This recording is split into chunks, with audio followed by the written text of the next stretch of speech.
Shadow Hearts Trilogy or Xenosaga Trilogy? Which one do you like better?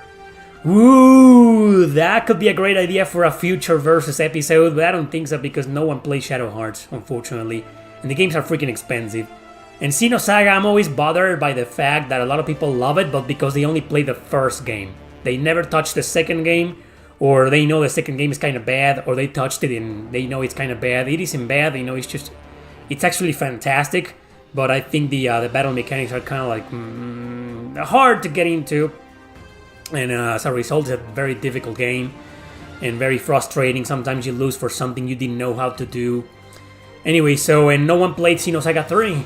Very few copies were printed and distributed among the entirety of North America, which are 4 freaking countries.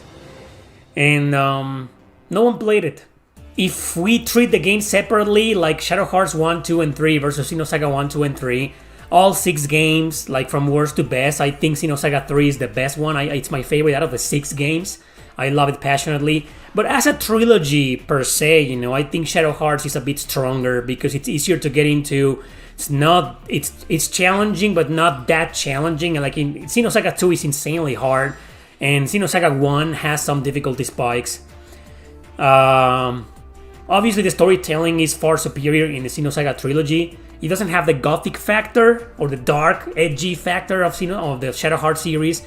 But it does have a lot of comedy too, but Shadow Hearts has way more comedy. Plus, Shadow Hearts has that one entry that's kind of like Shadow Hearts 3. It's great in a lot of areas, but it's just, I don't know. It's just a comedy fest, a clown fest, to be honest. And it's a good clown fest, but it's a clown fest. And it feels very different from its predecessors. Damn, you know what? I'm gonna have to go with the Xenosaga trilogy. I think it's better. It's a bit better. But Shadow Hearts 1, 2, and then Xenosaga 3 will be my top 3 out of those 6 games. Yeah, fantastic trilogies, both of them. Very recommended.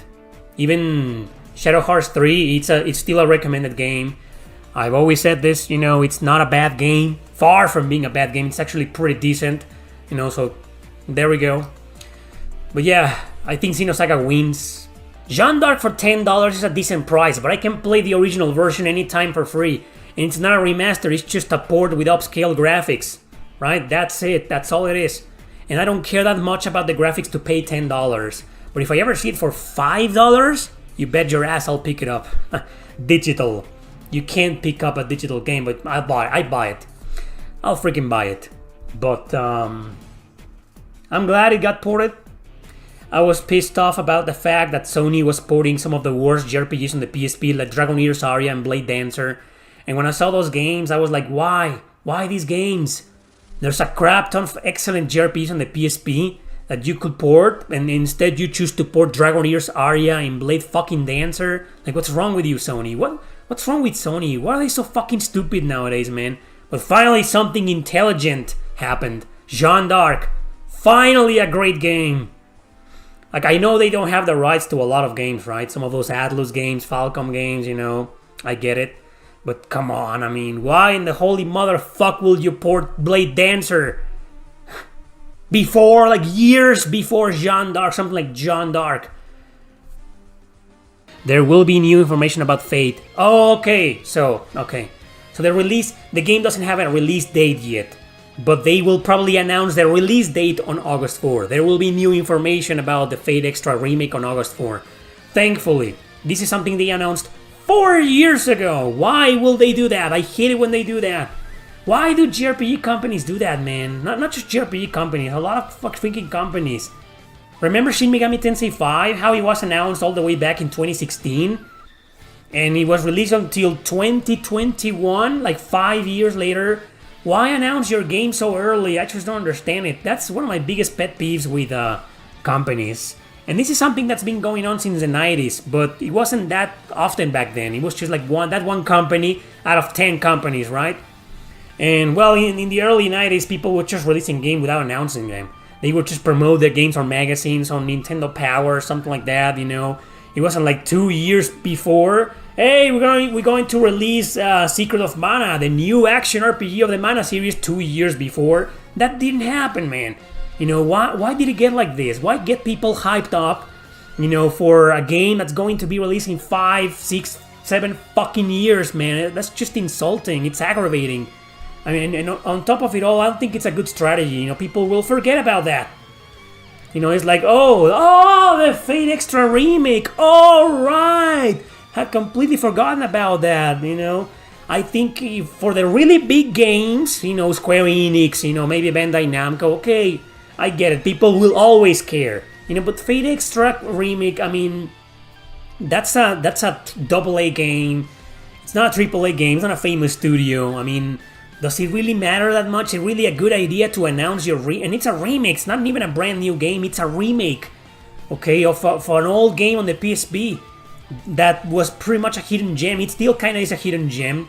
Like, a lot of people don't know that game. They don't care about it, unfortunately. Hopefully they will care with the remake because it looks freaking badass. Hopefully it won't be full of political bullshit. Hopefully garbage mafia companies like Sweet Fucking Baby will leave it alone. But whatever the case, it's great news that we're getting some new information after 4 years, but don't freaking do that, man. That's just ridiculous. I mean, seriously, man, what's the point in announcing your game 4, 5 years before you release it? And then we can go on with this conversation. You know where it leads? Like, you finally release your game, and it's full of bugs and glitches and mistakes, and there's an update every freaking day. I've been playing a game. I got a review code for a game that was ported to consoles. It was originally released on Steam, I think about a year and a half ago. It's a Metroidvania. But it's a Metroidvania action RPG. Very action RPG. You know how Metroidvanias have some small RPG elements, most of them, right? No, this is an action RPG. Dialogue, character development, party members, deep customization, equipment system, leveling system, experience system, stats. Yeah, it's an action RPG. It's called Frontier Hunter. Ursa's A Wheel of Fortune. That's a subtitle. And it's been like 4 updates. 4 updates.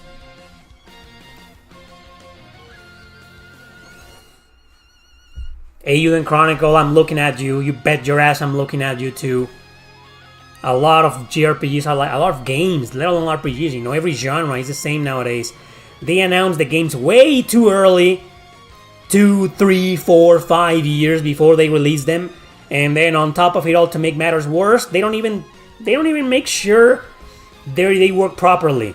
They release them and we'll patch them later. That's one of my biggest pet peeves with modern video games. So Terra Gaiden and the Revenant Army 10th anniversary. Terra Gaiden was written exactly 10.5 years ago. And then the Revenant Army was written exactly 10 years ago. A little bit more. And it was in Spanish, but I translated the book to English a year and a half ago. So to make it even less confusing, just take a read. Go and read my blog. Link to my blog in the description. You can click on it and there's a brief story in a nutshell, a long story short version of Terra Gaiden and the Revenant Army. These are 2 books that are inspired by JRPGs, Fire Emblem, Suikoden, series like that. But they're very original, they're my own thing. They aren't rip-offs or anything, they're just my own stories, my own characters. There's some dark fantasy involved in some of them, some edgy moments. Anybody can read them. These aren't like Nick's Inferno, like it's mature and only adults can read it. No, you can just, if you're a 12-year-old, you got any 12-year-old kids, they can read the books fine, no problem. You will find them in Amazon, printed. You can own them and touch them and caress them. And you can also buy them digital for like $3. All of my books are $3 digital for your ebook platforms, Kindle platforms or whatever. So there we go. 10th anniversary, 10 years of those 2 books. Wow, I can't believe it's 10 years. I'm old as fuck. Do you believe YouTubers make game prices go up? Or is it just speculation? Resellers make prices go up, not us. You know, because this is something that's been happening since long before YouTube existed. Whenever a journalist or a reviewer praises something, people are going to naturally... It's like a movie. Movie reviews. Check out movie reviews from like 50 years ago, man, 60 years ago, maybe 100 years ago. And if somebody went out and said, you know, like a reviewer, like a TV personality or someone, you know, hey, this movie is fantastic, you know, people are gonna go and see it. So if the theater increases the prices of the movie, that's never happened before, but you know, whose fault it is? So it's not us. I can recommend games, but I'm not raising the prices. I'm not secretly colluding with, you know, with the resellers and scalpers and telling them, hey, I'm gonna talk about this game next, so you better increase the price, right? No. They increase the price because it's the demand, offer and demand, capitalist economy that's been there since many, many, many decades ago. Okay? I think resellers and scalpers, merely a lot of them, not all of them, a lot of them do take advantage of YouTube videos and social media recommendations, but we have nothing to do with it, you know. We're not increasing prices, and prices don't go up because of us. They go because they fucking want to. Because the resellers increase the price, and that's it. How often, if at all, do you use a guide for your games? Never. What I do is, like, whenever I get stuck, then I look up a guide, but I look up how to get unstuck in there. Like, okay, there's, like, for example, I was playing this morning the game I told you guys about that I got a review code for, Frontier Hunter, and I couldn't find a specific item that I needed to open a door. And hard as I tried, I couldn't find it. And I was like, yeah, I grabbed my phone and like, how to find the blue emblem. And then somebody said, you know, it's on the right screen. They didn't give any specifics, you know, this person. I was like, on the right side of the map.